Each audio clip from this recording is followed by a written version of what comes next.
Sir, the colleagues here have raised a very important point. The government has passed the bill, notified it. And what is the point? Last night at nearly at around 10 o'clock. And what is the point in the discussion over here after you've notified it? Yes. This is what we want a clarification on that. Sir, most important. and I stand before this house, not just as a member of parliament, not as a member of the Dravid. When the parliament debating this bill, Exactly. How can parliament is supreme, not Yes. they are not supreme. What is the logic of this bill? Sir, how can we debate it when it's gazetted? Owaisi साहब, मैंने यहाँ पर रखी ना आपसे, इस पे कर रहा हूँ मैं। अभी कराते हैं, अभी करते हैं, अभी करते हैं, सब करा दें। अभी ओवैसी जी अभी करते हैं, अभी करते हैं, अभी करते हैं। प्लीज कनिमोजी के बाद व्यवस्था देता हूं मैं, अभी कुछ व्यवस्था कनिमोजी को बोलने दें, अभी उनका विषय बोलने दें। No OBC ji, okay.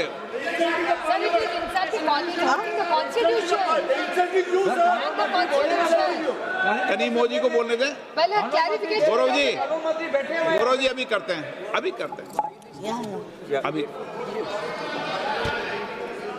Sir, I stand before this house today not just as a member of parliament or as a representative of the Dravida Munnetra Kazhagam, but as a voice of the 8 crore people of Tamil Nadu who've been told in the midst of our state elections that their votes will count less and their voice in this parliament will be diminished. And furthermore, it's really shocking that yesterday we are discussing the bill here. You've taken your own time to notify. And yesterday, when we discussed, you've called us here, we are discussing the bill here, and then what is the need and what is the necessity to notify it yesterday? What is the meaning? What is the respect you have for this house? Sir, the government has introduced 3 bills in this special session, called in haste and time to disrupt the ongoing elections in my state and many states. And I raised to oppose these bills on the behalf of my party and my state. Let me start by saying that these 3 bills, disguised as if they are in support of the reservation of women, constitute the single greatest assault on Indian federal structure. Let me begin at the beginning, because this government always counts on the public not knowing the history. The history of the delimitation in India is at its heart the history of a promise made by the parliament to the people of the southern states, Tamil Nadu, Kerala, Karnataka, Andhra Pradesh and Telangana. 5 states which have resisted the onslaught of the Bharatiya Janata Party and have stood out as role models for inclusive development. The delimitation process began in 1952. Soon after the Republic was founded. It was a constitutional solution to a demographic problem. How to balance the population growth with fair representation.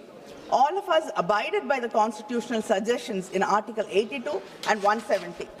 By 1973, when the 3rd Delimitation Commission had completed its work, there was a push for population control also. This national population policy was brought across the country to contain the growing demographic population, and it was exploding actually. So the first freeze on delimitation took place in 1976. This was fixed for a period of 25 years based on the 1971 census. Let us not forget that it was the Congress government, Madam Indira Gandhi's government, that recognized this issue and brought the bill. In the 1976 42nd Amendment, Parliament froze the total number of Lok Sabha seats to 543. This freeze was not a technical detail. It was a constitutional compact, a promise made to every family in India and South India that compliance with objectives of the national policy would not cost them their political voice. Over time, Southern India Over time, southern India, Tamil Nadu, Kerala, Karnataka and Andhra had begun to invest in schools, hospitals, women's health. We listened to the union government's repeated call to control our population. We complied. Our fertility rates fell. Our families became smaller. In 2001, understanding that some states, especially southern states and other states like Punjab, had done a better job at these indicators, and some other states had to catch up. That time, there was a government, a union government, which listened to the voices of the people from the south. Yes, I have to give you credit when you deserve it. We are unlike you, always finding fault with us. When there is something to appreciate you, we always appreciate. So under the Vajpayee government, the parliament extended that freeze through the 84th amendment until after the first census following 2026. 24 more years of protection, because then the parliament in its collective wisdom understood that this injustice had to be addressed. Why do we have to increase the seats now to 850? On what basis? The statement of the objective says that there is a change in demographic profile. Yet you are using a 15-year-old 2011 census data to conduct delimitation. You are contradicting yourselves. And 850 seats, most of the MPs, after making the seats 850, might not even get a chance to speak in this parliament for 5 years. Sir, I want to tell this house about a family in Tamil Nadu, a mother and a father, first generation literates. They had only 2 children, not 5, not 6, because they believed in family planning, because the government told them that was the right thing for the country, because they wanted their children to have a better life. That is the story of Tamil Nadu and the South Indian states. Today, Tamil Nadu's total fertility rate is 1.6, lower than France, lower than Australia, lower than United States, your friends. We have completed what the demographers call a demographic transition. Our population is stable. Our women are educated. By every measure of human development, Tamil Nadu is a success story the country has to be proud of. But what does this government say to that family in Tamil Nadu? It says, sorry, you made a wrong choice. You made a mistake by listening to us. You made a mistake by listening to this, because you cared about this country, because you put the country first. You have to suffer. We are going to reduce your representation. Uttar Pradesh's population has grown by 120% since 1971. Tamil Nadu's only by 15%. And contrary to what the Home Minister said yesterday, Clause 4 of the Delimitation Bill clearly states that the allocations of seats will be on the basis of the latest census figures. The Home Minister says one thing, the bill says another thing. Now, the latest available census is 2011. But again, according to the 2011 formula, UP gains 13 seats. Tamil Nadu loses 11 seats. But the Home Minister yesterday told us that by increasing 50%, Tamil Nadu will gain 39 seats, and which has 39 seats, will gain 59. Sir, our ideological leader Periyar taught us, justice is not giving every person the same thing. Justice is giving every person what they need and what they deserve. But unfortunately, your government thinks what it needs and what it deserves is what the whole nation deserves and what the whole nation needs. Other than this, let me state 2 critical legal issues present in the bill. The Constitution Bill says that the delimitation will be based on such census as Parliament may by law determine. This is vague and leaves everything open. This literally means that whichever party has a majority in Parliament gets to decide which census it is used to draw the electoral map of this country. Today, you might choose 2011. Tomorrow, you can choose 31. And day after, it can be 1991. This shows a non-application of mind, or a mind determined to push its own agenda on this country. Second, the Delimitation Commission will be chaired by a retired Supreme Court judge, appointed entirely by the Union government, with no consultation with the Chief Justice of India, no consultation with any state government, and no parliamentary confirmation. As per Clause 4(5) of the Delimitation Bill, the states get so-called associate members, 5 MPs and 5 MLAs, who are not allowed to vote, who are not allowed to sign the Commission's decisions, not allowed to do anything except sit and watch from the wings. The Home Minister said 50% increase across the state. I want to know what happens when the Delimitation Commission does not agree to the Home Minister's suggestion. Are you going to bulldoze the Delimitation Commission also, like what you are usually used to doing? Or will the government then challenge the orders of the Delimitation Commission? Because the Clause 10(2) of the Delimitation Bill 2026 says, after the publication of the orders by the Delimitation Commission, these orders cannot be questioned in any court. Where should we go seeking for fair delimitation in such a situation? Where is our guarantee? The Constitution, in Article 368, says that amendments affecting the representation of states in Parliament must be ratified by at least half the state legislatures, not just passed by Parliament, ratified by the states. If this government is so confident that the delimitation bill is fair, why don't you place these bills before the Tamil Nadu legislature, before the Kerala legislature, before the Karnataka, or before any legislature? If the government truly believed in cooperative federalism, the slogan they have used 1,000 times on different stages, why are you running away from the state legislatures? Have you even called for a meeting? Have you even consulted with the chief ministers? Have you even spoken to the states? Have you bothered? The government passed the Women's Reservation Bill in September 2023 with great fanfare. The Prime Minister called it the civilizational commitment. But they put a condition in this very act. Women's reservation would only work after the 2021 census, which is not scheduled to happen till next year. When was the 2021 census supposed to happen? In 2021. But what happened? You said because of COVID, you had to postpone the census. Then you said operational reasons we could not hold the census. And then by simply not talking about it, you did not hold the census. So the largest democracy in the world, the country that invented modern census, could not conduct census in this country.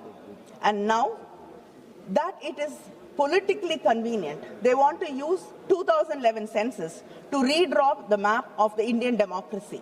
They postponed the census and now they are rewarding themselves with the old census.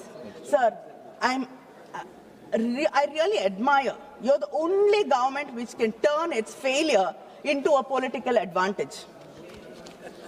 Look at when this special session has been called in the midst of election of 5 states.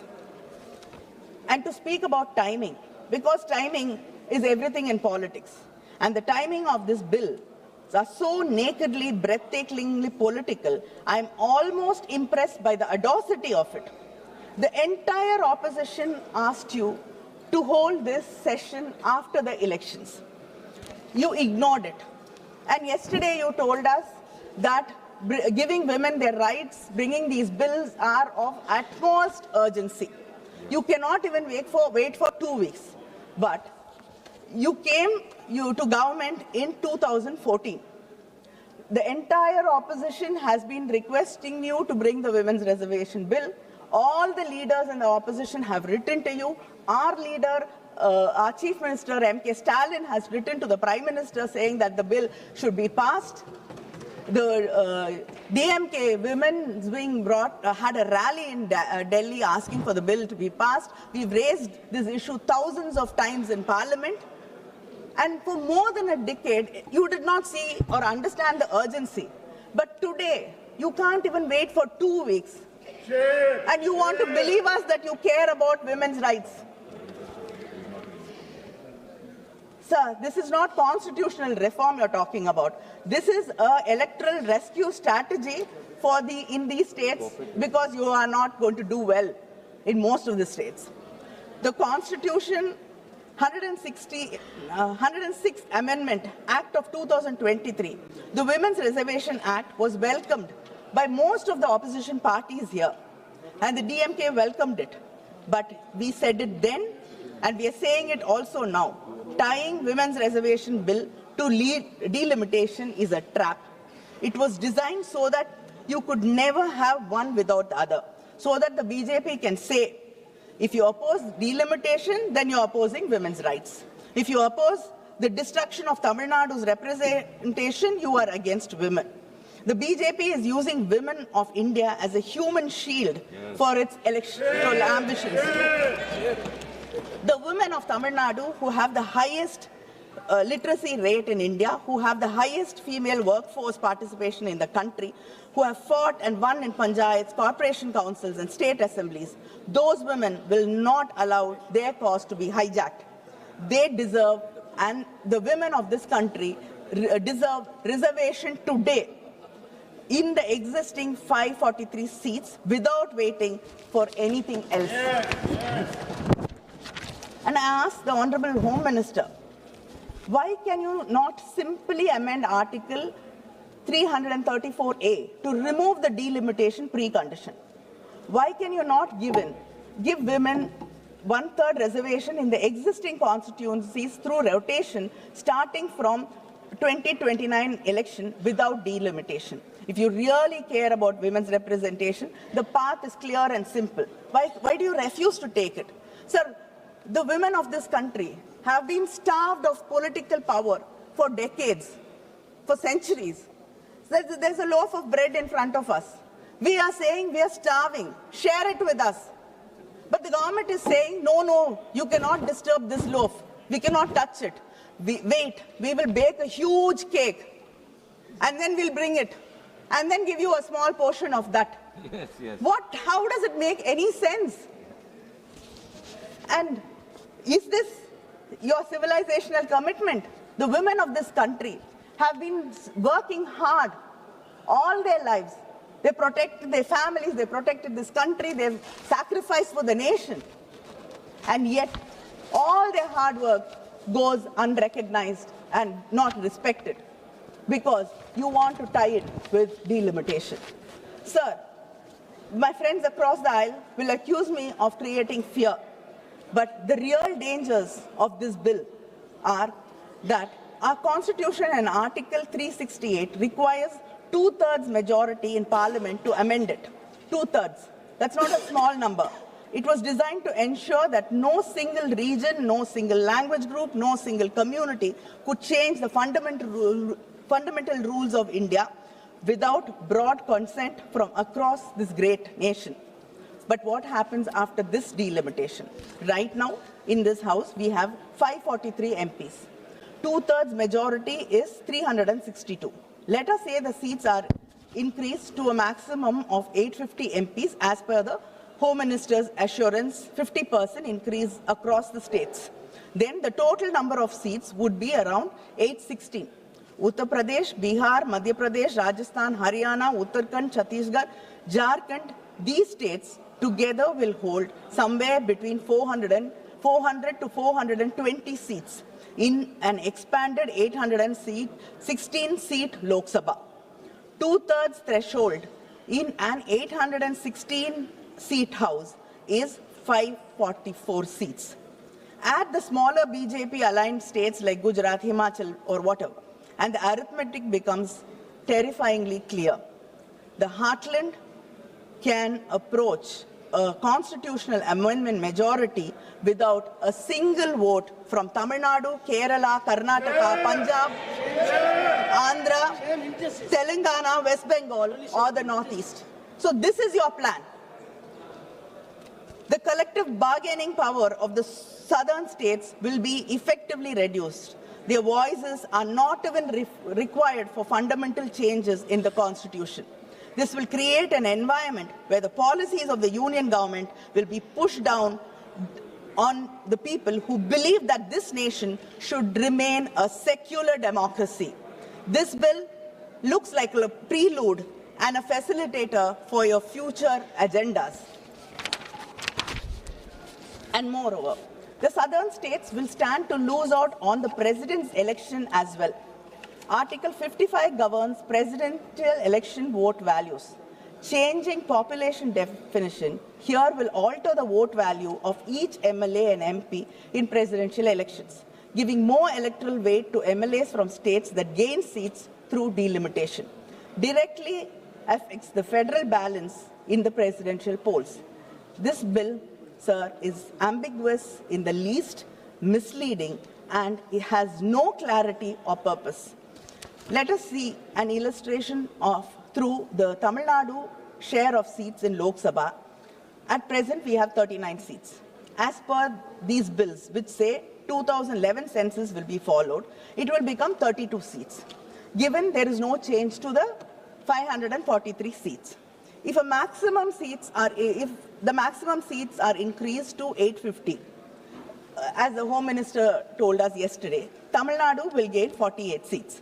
But if the seats are increased, if the seats are increased to 50% across the states, as Home Minister says, it will get around 59 seats. Now I ask the Home Minister, which of the above scenario will happen? Whether 2011 census, or it will be just increase based on 2011 census, or what the Home Minister said. These are three different numbers. I would like to know, we like to have a clarity on which will happen.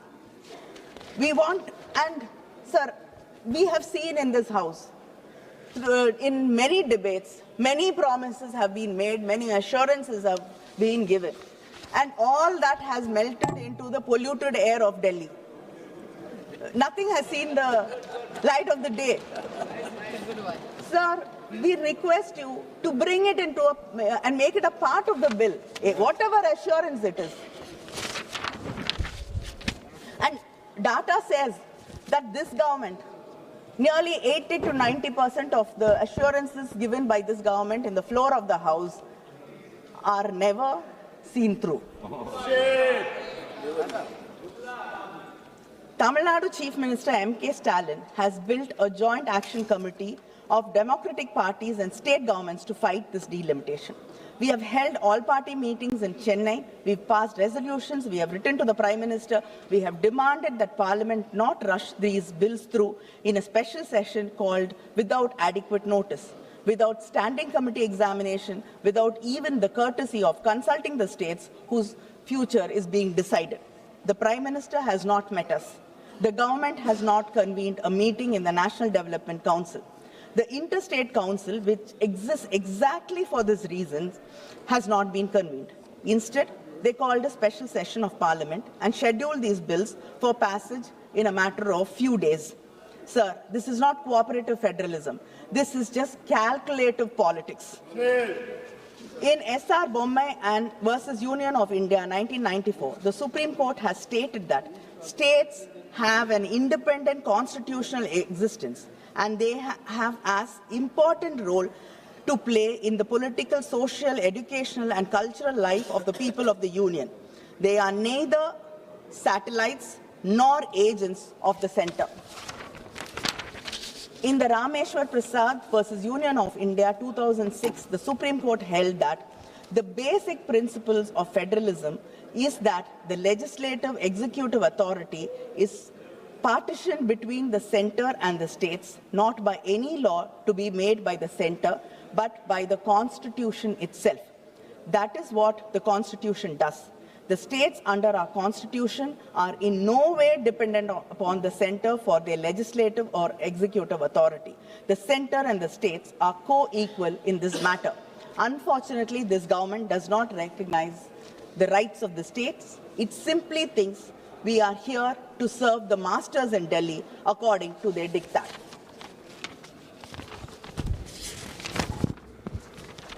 The DMK is not here merely to oppose. We are here to govern, to protect, and to propose. The Tamil Nadu and the DMK demand this government should implement the women's reservation bill immediately in the existing 543-seat Lok Sabha through rotational reservation, delink it completely from delimitation exercise, then we can support this bill.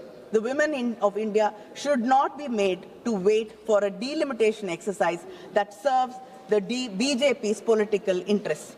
Withdraw these three bills immediately and refer them to a joint parliamentary committee that includes representation from all states and all parties. Do not rush a 25-year electoral map through a special session in 48 hours. Convene a constitutional conference of all state chief ministers to deliberate on the delimitation framework before any legislation is enacted. India deserves that consultation. And our chief minister, our party president, sir, yesterday has promised the people of Tamil Nadu that not one seat will be lost on his watch. And yesterday, when the DMK floor leader mentioned in Parliament that our leader, MK Stalin, hoisted a black flag, you dismissed it by saying that black flag or blue flag does not matter. You brushed it aside. Yes, sir, you brushed it aside by saying a black flag or a blue flag does not matter. A black flag is a sign of protest. Yes. A sign to say we will stand up and fight and we shall not give up. Yes. And I like to remind you that a blue flag, sir, is the color Dr. Baba Saheb Ambedkar chose for his party flag. It is the same blue color which you dismiss, that the man who taught us that we should educate, agitate and organize, the man who wrote the Constitution chose for his flag this very